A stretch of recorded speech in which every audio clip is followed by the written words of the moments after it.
Let's make egg dosa. ఎవరా మీరు? మీ fans అండి. ఫ్యాన్సా? ఇది ఎప్పుడు పెట్టారు? మీరు ఎగ్ దోశ చేస్తానన్నప్పటి నుంచి. సరిపోయింది.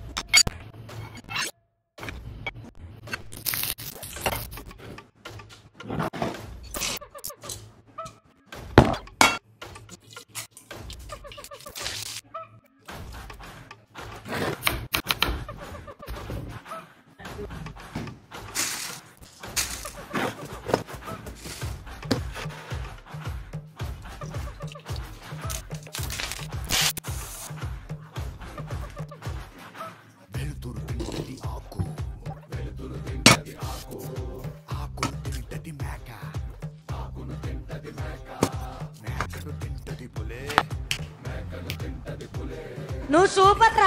మా చిత్తూరు జిల్లాలకి ఎగ్ దోశ అనేది ఒక ఎమోషన్, అందుకే అంత ఎంజాయ్ చేస్తుంది.